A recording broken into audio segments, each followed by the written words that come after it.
Hello, everybody. Welcome back to the Flip Genius podcast. I'm super excited today to have one of my friends, Marcus Crigler, on the podcast. Marcus, welcome. I appreciate it, Brandon. Great to be here. Yeah, so Marcus and I have actually ran in a lot of the same circles, known each other for years.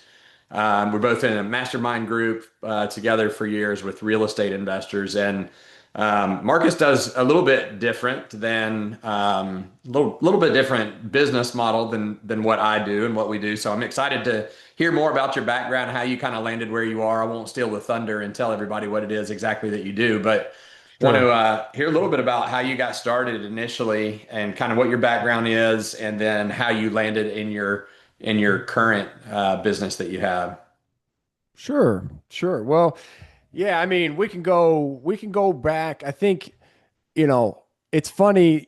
My life was shaped probably by so many of the investors that are on this podcast and that you've talked to, 2008, right? We all know what 2008 was like. And at that point in time, I was graduating high school Okay. around that time. And I knew, well, a couple things. So first off, I had a serious girlfriend. So, everything starts with a girl, right? So if you're a man, you know what I'm talking about there. And if you're a woman, you probably know what I'm talking about there too. Um, but I had a girlfriend since I was 16. I'm now married to her, right? We got three kids. Great. So that ended up working out all right for me. But at that point in time, she was just my, steady girlfriend, and I was heading off to college. I was actually going to play basketball in college, and I couldn't figure out what I was doing. But what I knew was the world was kind of falling apart. Like Mm. there was a lot of people struggling. I was kind of the age of where I could kind of notice things going on. When you're younger and you're, kind of in high school, you don't really figure out what's going on. But now I'm got to step up in the real world, and you're like, okay, people are getting laid off. I got to figure out what that means. I'm in going to college and I got to get a job, but there's not a lot of jobs. So what does that mean?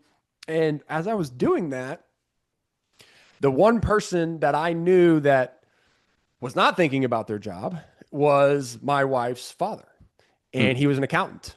Okay. He was an accountant for a trucking company, and I remember talking to him one time, and he's like, "Listen, if you get those three letters, the CPA behind your name, you never have to worry about getting a job. You will Mm. always be employable. It doesn't matter the market, it doesn't matter the economy. There will always be a need for a CPA." And I was like, well, honestly, I don't have any better ideas. And I would like to be employed. And, I'm in love with your daughter. So I think I'm going to probably marry her at some point in time. So that, being employed is probably a good thing for my father in law to think about me. Right. And so Yeah. I started down that path of being an accountant and went through high school or went through college, got my degree, got my CPA, and ultimately landed with a firm that, again, luck happens. Landed with a local firm in Springfield, where they audited multifamily housing complexes. And Mm. these were complexes that were focused on low income housing. And most, if you're in the industry, you know that as LIHTC, right? Low income housing tax credits. Okay. Mhm. Well, I got in and started auditing these things. And when you audit a set of books, you learn everything about the insides and outsides of these assets.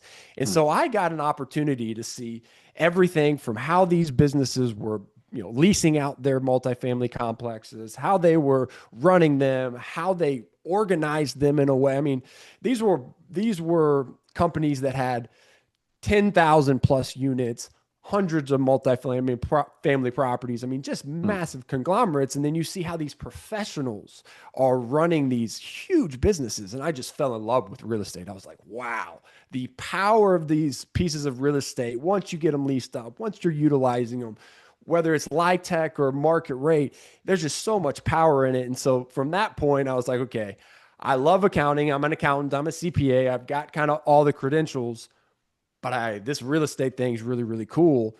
And so Mm. I married those two together, and now I'm a CPA for real estate investors across the country, and that's pretty much all I do.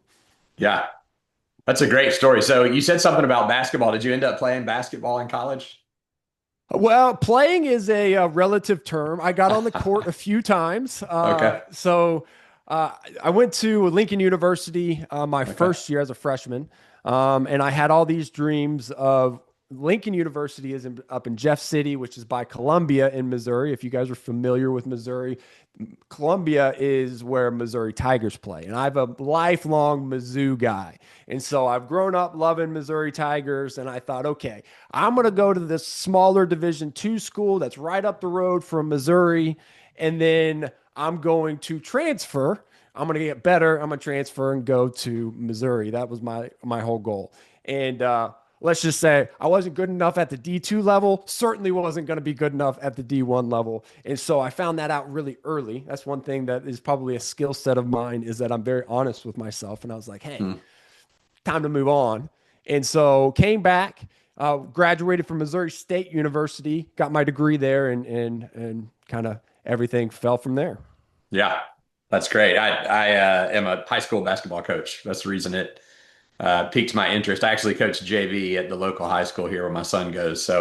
Um, Yo, I love it. so yeah, it's fun. I grew up playing soccer and baseball, so not a big basketball player, but my wife played in high school and my son loves it. So we're a basketball family now. So yeah, Yeah, it's great, great sport, fun to play, more it fun to teaches them watch a and lot. coach. Yeah, For sure, yeah. I've coached my kids. I've got my oldest one is now in seventh grade. I'm done coaching him, but my youngest one is now getting to the age where he's getting coached, and I'm coaching him. So it's we're right there with you, yeah. going through that process. Yeah. So you mentioned working for a company that was where you were auditing multifamily conglomerates, these big companies that own multifamily Mhm. property. And so, how did you decide to leave that industry, or not really the industry, but to leave that company where you had a secure job, you had a paycheck? It's not, you don't find a ton of CPAs who are entrepreneurial as well. And so I'm Sure. just curious how you said, you know what, I'm going to leave this company, this secure job, and go do something completely on my own. And you also kind of shifted your mindset. I guess you still do some multifamily stuff, but a lot of what you do, I know, is single family investors as well. So what kind of made you change from working for a big company and going to your own, starting your own entrepreneurial venture? Yeah, well, a lot of factors. So, I had never intended, honestly, to leave that organization. It just organization grew to a spot where it didn't make sense for us to kind of run under the same roof, and so it was one of those things that I actually became a partner there, worked up through the track, and 6 months into being a partner was actually when I left, right, and Hmm. so. They were an organization that they when they audited these multifamily complexes, they were starting to get out of that business, right? And so they got out of that business. I was growing a business that was more single family and market rate. That was very light tech, audit focused. I wanted to Hmm. get out of audit. I didn't like Okay. audit. And so I did a lot of tax strategy, a lot of tax planning, a lot of bookkeeping, and then a lot of that transformed into what we call CFO services. Hmm. And so, um, you know, I was doing that within that organization for 3 or 4 years, and they at the same time were building a very similar model for dentist. And so Hmm. we had, funny enough, we had real estate and dentist, Hmm. and they were just, it wasn't the same. It was two different businesses under the same roof, and so Hmm. it just made sense to buy out of that company and start kind of a core focused real estate business. And I did that in 2020. And again, it was just things fell into the right spots, right? I think opportunity is kind of getting prepared, right, and then taking action. And Yeah. so that's what I did. I knew for first off for years, if you're going to do anything, you got to be financially stable. And Hmm. so we had to get to a spot in my family where we were financially stable as a family, so that I could take a risk, right? Hmm. And that Yeah. wasn't easy, right? There's a whole process that goes into that. And Right. then once we were able to get to the spot, the right things, COVID happened. The Hmm. right things had to happen. It showed that, hey, you don't have to go rent a $10,000 a month office. You can run a CPA firm out of your house. Hmm. And today, I run a 35-person CPA firm, and I'm in my home office and I hardly ever leave it, right? You know, it's Really? typical accountant. I'm a hermit crab. And so, you know, from that standpoint, it just opened my eyes to where we could do this virtually and we can really do it for people across the country. And that's, you know, all that kind of fell into the right situation, and we bought out and kind of been growing it since 2020. Matter of fact, August this year was our 5-year anniversary. So that's if you Wow. guys know small business, you know that 5 years is a big number, It especially when is. it starts coming to the statistics of being able to survive as a small Absolutely. business owner. Yeah. So it's pretty, Congratulations. appreciate that. I appreciate that. It's been a great thing. I think one of the things that I will tell you is the core, I will say, and if anybody, you know, follows me at all, they probably have heard me talk about this, is the core of how we've kind of been able to do that is 100% financial management. Like Hmm. it honestly, whether this was an accounting firm or a real estate company or a dentist office, the reality is the only way you can have long-term success is through financial management. And it, you know, I got a lot of time and a lot of experience helping other people with financial management, and that's just been the game changer for us, is to, you know, take that financial management and then apply it to our own business. Yeah. Yeah, I love that. So when you left and went out on your own, you kind of bought a portion of the business. So you didn't go from having a client base to zero and having to start over again. You kind of brought your client base with you, the real estate side That's of the client business. that's right. Yeah, we Okay. picked again, it was a really cool situation, and kudos to the gentleman I bought out from. But I was able to kind of secure a group of clients Hmm. that would come with me, that were really clients that I was, you know, spending the most time with, and made sense. I didn't go with employees, so it was just me. And so I bought out a small chunk of those clients, and then, you know, started servicing them. And, Yeah. you know, not doing anything that much different than I was doing before, other than, you know, that was 100% of my focus, and didn't have a team. And so, you know, kind of I grew a team of about 10 people within that organization, left them all. Hmm. And had to kind of start over again and grow, you know, to where we're at today. So that's kind So of you that's kind of how it all you worked.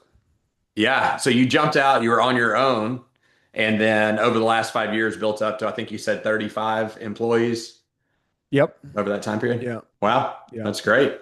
So how did you we initially met, I guess, in Collective Genius. How did you find your way into Collective Genius, which is a big real estate mastermind, probably one of the first and largest real estate masterminds that was created. That's where we originally met. But how did you find your way into that? Totally. So, you know, it's funny. I talk to people all the time, and I'm like, listen, if you are trying to grow your business, the best thing you can do is go network. And I Hmm. learned that from my mother. My mother was a loan officer for my entire life, which means she was commission only. She ate what she killed. If she wasn't doing mortgages, she wasn't getting paid. And so I learned early on that, hey, you've got to go and put yourself out there. And as an accountant, that's not always the most fun thing to do. All right. But, you know, I kind of figured out, hey, this is what you got to do. You've got to kind of put yourself out there. And so I didn't know what I was doing when I first started in the accounting world. When I was at that other firm, I was there for a week. I said, "Hey, I know I need business cards because I need to go hand them out to people." And so I joined like local BNI groups, and I Mm. joined like some local business groups. And, you know, honestly, I was just fortunate that they let me in because I didn't really know anything about anything. But over time, I networked and I learned how to speak to people and I learned how to talk to people. And I met an individual that was a financial advisor, and he happened to have a client that was a real estate investor Mm. that was in CG. Okay. And so he introduced them to me. They needed a new accountant. They had outgrown their accountants, and we dealt with huge multifamily conglomerates. We can pretty much handle the accounting for anybody. And so I started working with this one group that was in Collective Genius. and did Excuse a me. really good job for them, got them organized, got them in a spot where they needed to be, saved them some money in taxes. And again, opportunity came knocking. Collective Genius, their CPA was like, "Hey, I'm out. I don't want to I don't want to do this anymore." They just had a great, well, one of their members just had a great experience with us. They called us. We kind of worked it out, and I've been in there since 2017 now.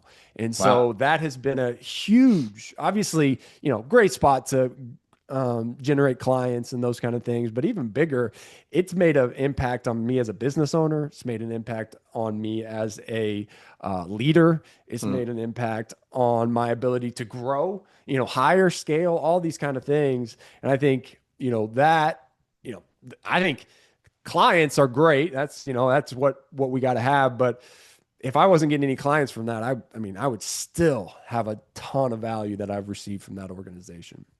Yeah.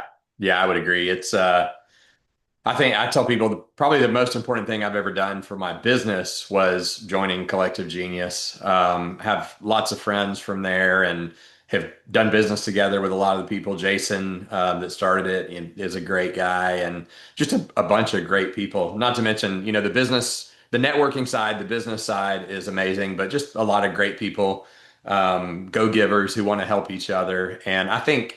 So I think I first started coming in 2016. I was working with a friend of mine, Ken Corsini. He was one of the early guys there, and so I started coming with him. And then in 2019, I joined on my own, and so had been going through 2023, mid 2023. But um, great organization, great people, and obviously great network. I think now, last I heard, there was maybe 800 members in all of the different groups. Is that right? Yeah, it's probably getting close to that. I know it grows every quarter that I go. But yeah, I think they've expanded it to where, it used to be you had to do 50 deals, and that's if you weren't doing 50 deals, you weren't in type of deal. And Hmm. now, they've got a higher level group that is for people doing way more than, those kind of that level of deals. And they got lower level groups for people that are maybe only doing, 10 to 20 deals, right? And so Yeah. um, that's been, it's been kind of a cool thing to see, but it's also a cool thing to see for the industry, right? I Yeah. mean, the fact that the industry is growing is a good thing, right? Hmm. And so I think that's a positive impact that Collective Genius has made, and I think it's Hmm. a positive impact that so many of the coaches, the course creators. I mean, I know a lot of the gurus get a hard time, but let's just let the facts be the facts. A lot of these gurus are what shaped this industry and what allowed us the opportunity to do what we're doing in this industry. So Yeah. I think I don't know if real estate's a special industry when it comes to that. Like there's not a bunch of people out there coaching dentists on being dentists and having dental mastermind, like not to the Right. level that you're seeing in real estate. At least I don't believe that's the case. They're certainly not in accounting. And so I Right. think that's a special thing with real estate that you're like, we're all kind of, yeah, we're competitors in a lot of ways, but we're also friendly competitors because, we all believe in this asset class. Yeah, absolutely. And I know you've got a lot of clients who you've met through Collective Genius and other masterminds. Mhm. We're actually in another group, coaching group as well together. So that tells all the listeners how important we think it is to network and be in groups with other people. Who you surround yourself with is a big key in building success and building your company. Having other people who are like-minded that you can bounce ideas off of. So obviously we're both big believers in that. But I wonder, and you kind of mentioned this a little bit. I know a lot of the people that you work with do a lot of deals, make a lot of money, and so I experience the same thing.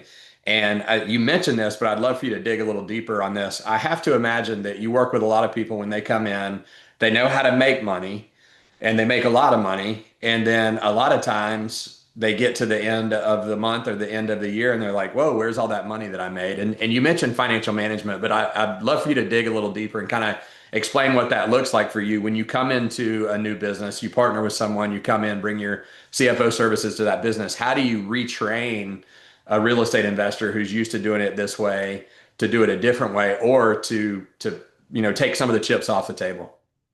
Yeah. Well, I think I've gone through a lot of renditions of this because it is hard. It is hard to train. And I think the problem is it's always the right move at the wrong time. That's what I Mm, figured out is that the real estate investors that struggle, it's not because they made a bad move. They made the same move another real estate investor made. That other real estate investor is just at a different place in their life. They're at a different moment in their business. They're more ahead or whatever that might be. And so what I had to kind of figure out as I was coaching real estate investors is each phase of your business and your life, you have to do certain things. And if you get those out of order, then it makes it a lot harder. And mm, so, again, we've been doing this for a decade. And so what I kind of figured out was there's 4 phases to any business, but we focus on real estate investors, right? And so first phase is hustle, right? You got to make money. You got to get a consistent, profitable structure. You got to be able to predict revenue. You got to be able to predict profitability. And that's really the hustle phase. Some of us are in that for a long time. Some of mm, us are fortunate and they don't have to be in that for a long time, but it's all about sustainable profitability, sustainable cash flow. After that, you've got to go, and this is where most people screw up, right? mm, This is the place people miss. After that, there's this security mode. We call it the secure phase.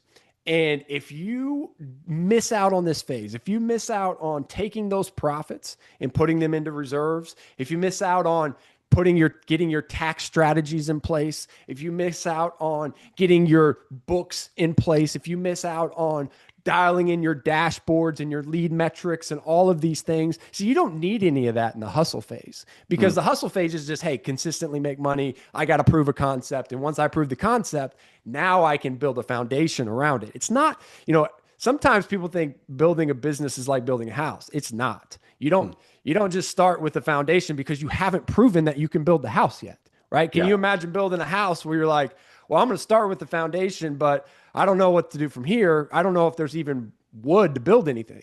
No, you Right. got to figure out if there's wood around to build something. Otherwise, you're just going to have a foundation of nothing. And that's that Yeah. inaction. That's actually what's called inaction. But now you're in the secure phase and you're putting money in the bank. You're doing, again, your tax savings, your books, all the stuff that LLCs, you're getting with your attorneys, insurance, right? All this stuff that nobody wants to talk about, nobody wants to deal with, Mm, but we have to. And if we yeah. don't, we get to the next phase, which is where everybody gets excited. Everybody loves the next phase because it's the expansion phase. We grow. We want to expand our business. We want to do that nasty little word of scaling our business, Scale. right? Yes. Yeah, we Everybody wants to love it. scale. Scale, scale, scale. That's perfect. But if you scale before you've secured, you go back to hustle Mm, every time, every time. And so what we try to teach is that you go through this phase of, yes, eat the dirt. You're going to enjoy the suck of the hustle phase because you're going to have to mhm, do it for a little bit of time. Tom Kroll, we're in the same mastermind group with him. He talks about hustle's a phase, right? mhm, The hustle is not a lifestyle, it's a phase. We want to mhm. get you in the phase, out of the phase, secure it. Now, if you want to grow, you want to expand, make that decision on how you want to expand. You want to reinvest in your business, but you have a process behind it. And then ultimately, the last phase is this is what the expansion part is for the most. And this is where people kind of miss it in the expansion is the exit. The last thing that you're going to do is exit. And so many of us go from hustle to expand without a plan to exit in the first place.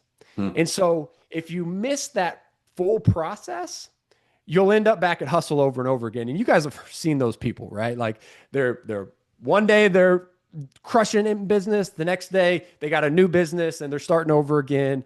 Or, kind of my favorite thing, somebody's gone back to the hustle phase when they're like, hey, yeah, we're just restructuring a little bit. So you expanded before you secured. And so you got to go back to hustle. That's what they're Yeah. saying. Yeah. Right. And so that's kind of where we teach people is like, let's identify where you're at. Let's get you, if you're in the secure phase, I want you to have 3 months worth of your expenses in the bank before you start expanding. Hmm. Why do we want to do that? Well, now you've got the opportunity to make a mistake. If you are in the hustle phase and you go and expand and you don't have an opportunity to make a mistake, you get back to grinding when you make Hmm. that mistake because they're going to happen. Yeah. So that's kind of, you know, long story short of how we try and teach it. Yeah. I love that. I could have used you many years ago. Could have used your insight. Well, I had I don't to know if learn I'd have the had hard the way. insight many years ago. If that Yeah. makes you feel better. Yeah. I unfortunately went through the same process multiple times. So glad that you have identified it and are helping a lot of the real estate investors work through that. So is that all you focus on at this point in your business is real estate investors? It is, yeah. Okay. So you know, in accounting, generally there's two ways of going if you want to, you know, scale, if you will. It's very hard to scale doing everything, right? Many of you guys know that in real estate. If you are wholesaling, flipping, novating, renting, doing everything all at once, it's hard to scale that. So if you Hmm. want to grow an accounting firm, you kind of have two options: local and anything and everything, or national but one niche.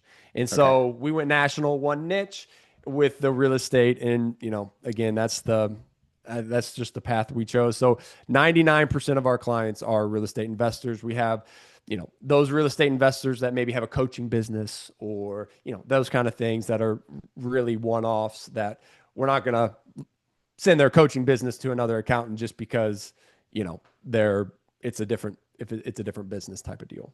Yeah. So what all services do you guys offer, like fractional CFO type services full time? You mentioned accounting. I know there's a big difference in accounting work, obviously, and CFO work. If someone who's listening, who's a real estate investor, is like, you know what, I've realized I know how to make a lot of money. I'm doing, high volume, but I need help with managing it and structuring my financial life, and they want to reach out to you. What different services do you offer? Yeah, so we like to say we've got your kind of full back office taken care of. And so the first thing most people come to us for is either tax strategy or bookkeeping. You either have, hey, I got to mess with my books, or I'm paying a lot of money in taxes, right? And so that's usually the entryway into working with us one way or another. But then what we do from there, of course, we take care of your tax preparation. Tax strategy is where all the work is. Tax Mm, preparation is a document that just kind of, you know, you got to fill out, right? yeah. So we do that.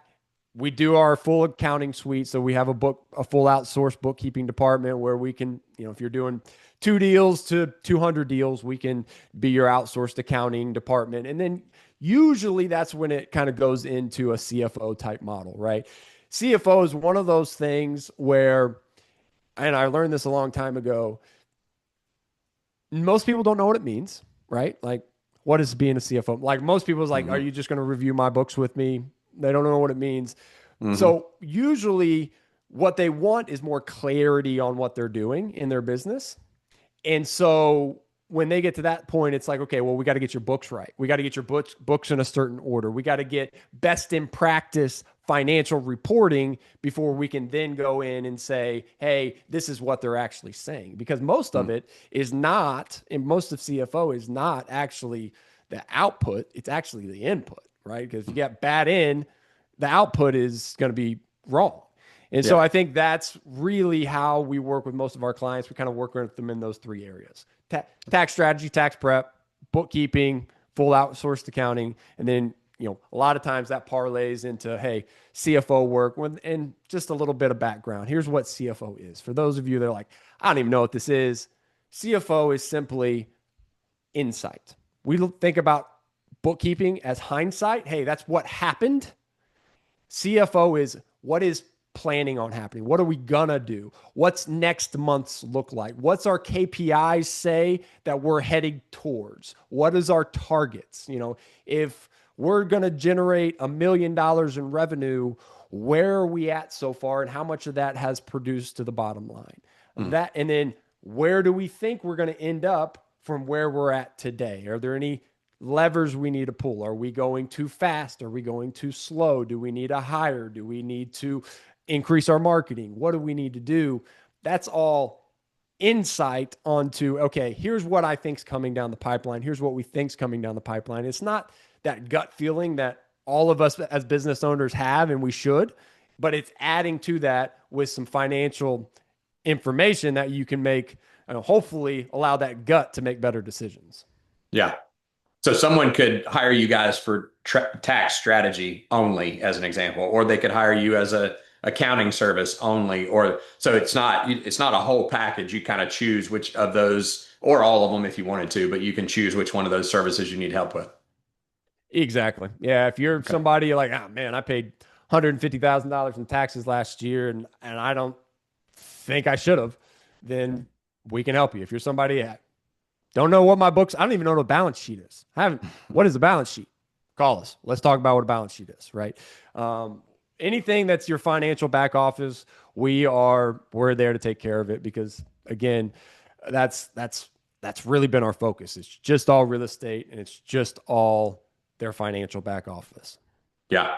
So do you get a lot of calls about tax strategy and needing tax help this time of year, right at the end of the year when people are starting to freak out?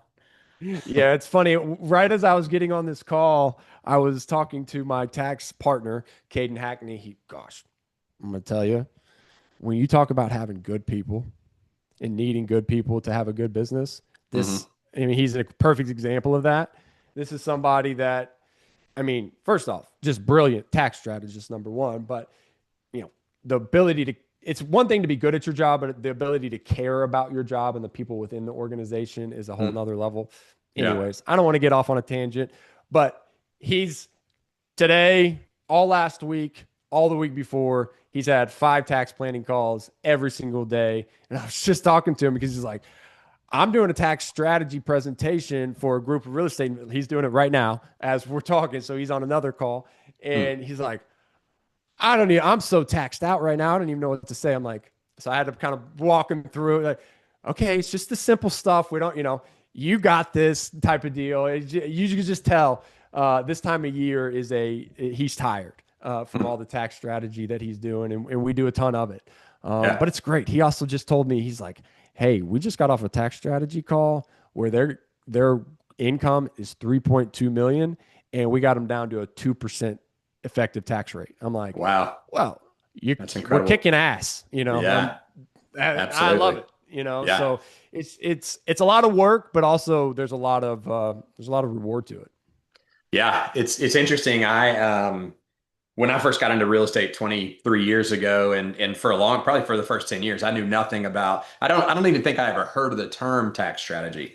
And then eventually, like you said, I was looking at how much I was having to pay to the IRS. I'm like, this is insane. I started talking to people about it, and somebody mentioned something about tax strategy. And I remember coming home and like going online, like, what is tax strategy? What does that mean? And how do you find people? And unbeknownst to me at the time, there's actually an industry that is about tax strategy. There's books written on it. There's trade shows and conferences all over the country about it. And so I hired a tax strategist, and it was kind of like you said. I would go in and I hate that this is the way that we do it as entrepreneurs, but hopefully this conversation will help some of the listeners to go, hey, maybe I should look at doing that in advance instead of what most of us do is we go to our accountant or whoever's doing our taxes and we go, uh-oh, I got to write a check to the IRS for 150,000 or 75,000, whatever it is. Well, I don't have that, or I don't want to do that. I wonder if, and then I call you and I'm like, hey, I've got to get my taxes done in the next 2 weeks, but it's saying I'm going to have to pay 150 grand and I don't want to do that. Can you help? And so Mm-hmm. I imagine it's like, red hot when the calls come into you. And over the years, I did learn like, hey, let's actually start a strategy, start a plan in advance, well in advance, a year in advance, or at the beginning of the year, and let's determine what we're going to do based on history and based on our income and all that, our financial plan, so that when we get to the end of the year, we're not having to hit the eject button because everything's going haywire. Yeah, you hit the nail on the head. I mean, so that's it.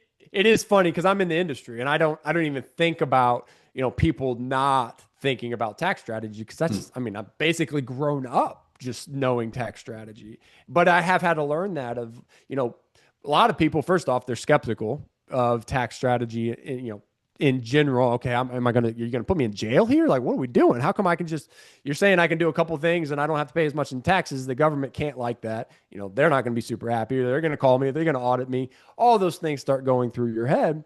And so what we kind of do in our firm is, first off, if you sign up with us, we hope you do not sign up this time of year.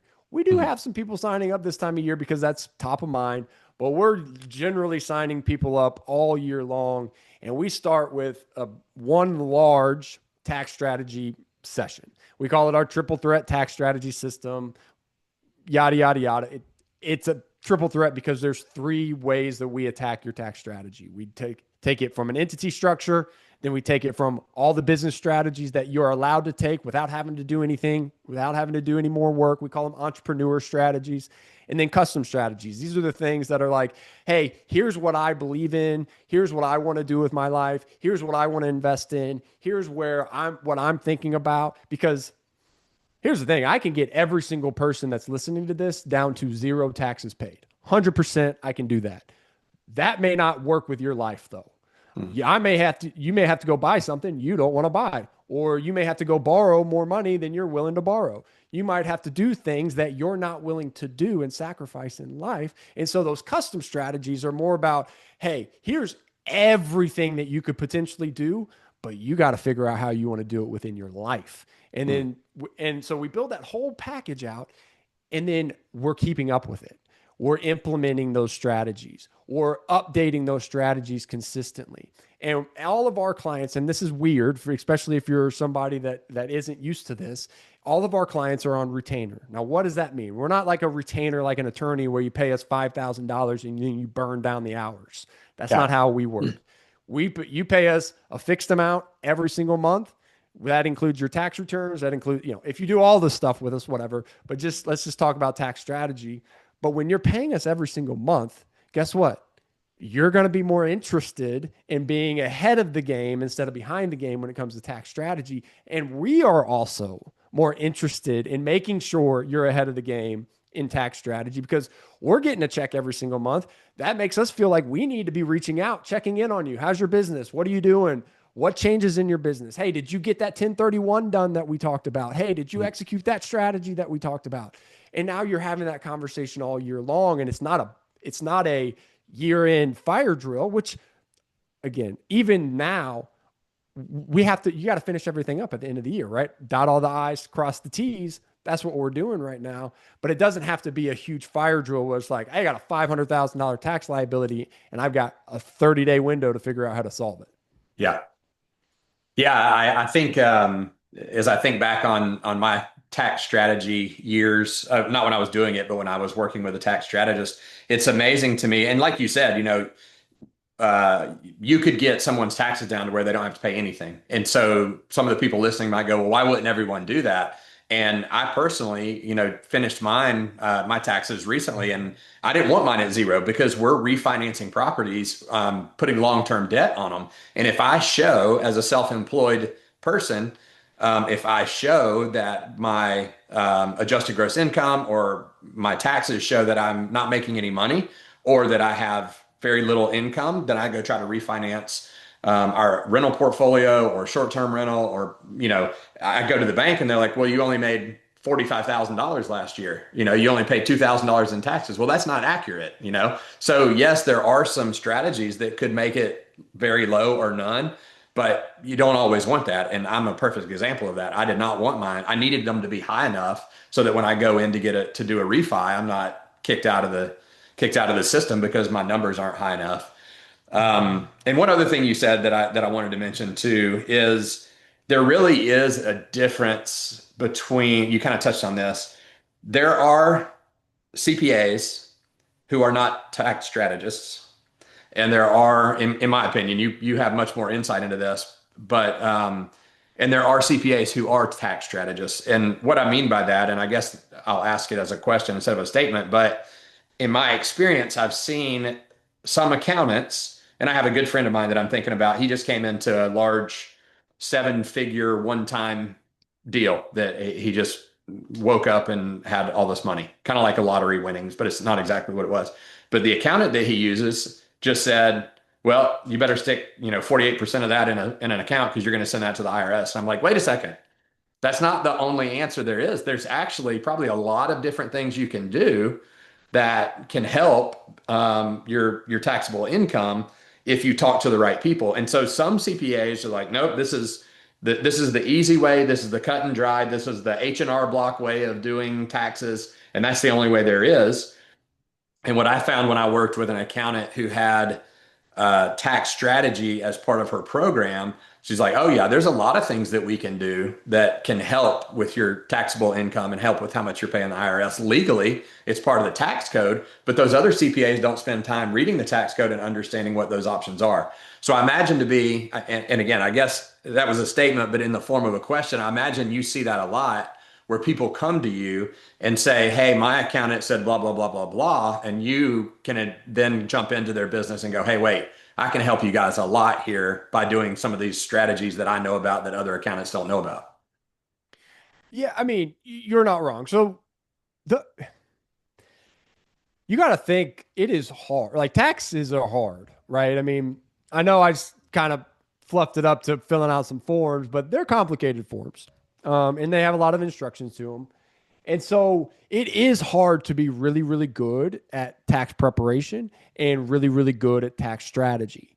You generally need to have those in two separate buckets. We have a tax preparation department, we got a tax strategy department.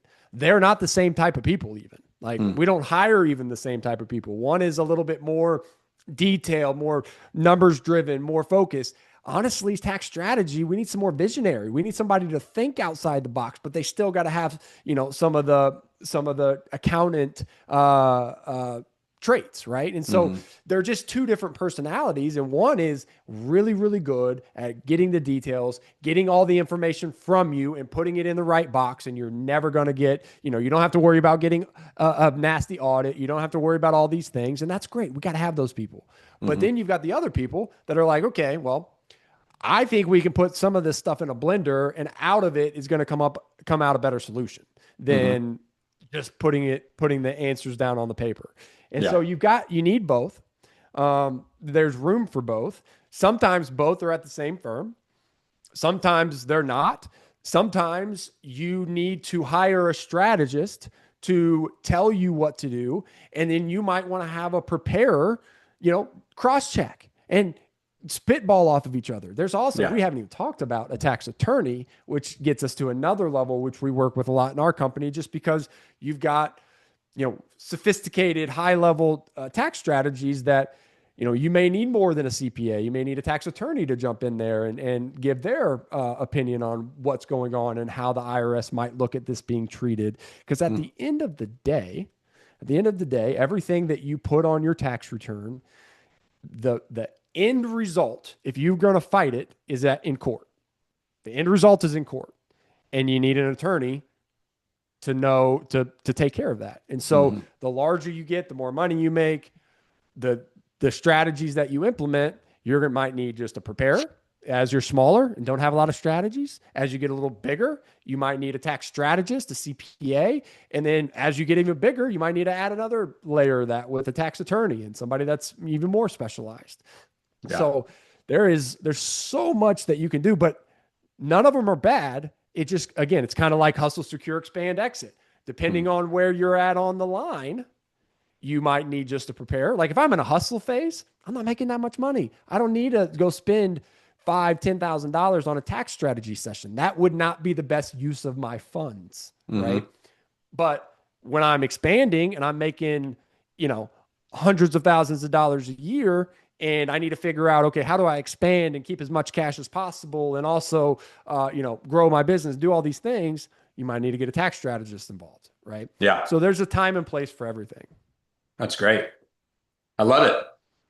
Well, it's been great talking to you. I know everybody can just hear from hearing you talk how intelligent you are and how much you know about all of this world, which is why you work with some of the largest real estate investors in the country. But it's fascinating. And again, I think back to when I was much younger, 15 years ago, 10, 15 years ago, and didn't know what I didn't know. And I know a lot of our listeners are in that situation where they're not doing 100 deals a year. They're not doing 200 deals a year. They're doing, five or seven. And so they don't know about tax strategy. They don't know about all these different things that can benefit them in their business, whether it be a mastermind or whether it be tax strategy. So I think it's going to be super helpful for a lot of people that are listening. If someone wants to reach out to you, how do people contact you? Email, your website? How do you want people to find you? Yeah, well, I think first thing, if you just want content and you're like, hey, I want to learn a little bit more about this tax strategy, I'd love to learn a little bit more about financial management. I've got a podcast. You were on it. You did a great episode. It's going to be coming out in a couple months or a couple weeks. And Strength in Numbers podcast. You can find me on all the major podcast platforms. We're interviewing highly successful real estate entrepreneurs across the country. We're doing episodes on different strategies that we see that are working within the market. So love for you guys to join us. If you're interested in seeing if we're a good fit, you can reach out to us at beckcfo.com, BECCFO.com. And there's a little form that you can fill out. It'll ask you a few questions and you'll get in touch with my sales guy, my business development director, Tony Brown, and he'll walk you through what we do, how we can do it for you, and see if it's a good fit. Great. Yeah, I love it. We'll certainly put all that information in the show notes, and so everybody Awesome. has that. And then I'm sure you'll have some people reaching out for some of your help. Awesome. I know that a lot of the real estate investors that we work with and clients are definitely in need of this service. So I knew it was going to be a great episode. I appreciate you jumping on, Marcus. Again, great seeing you and talking to you. And thank you. And I look forward to seeing you here in a few weeks again. Sounds good, Brandon. Talk soon. All right. Have a good day.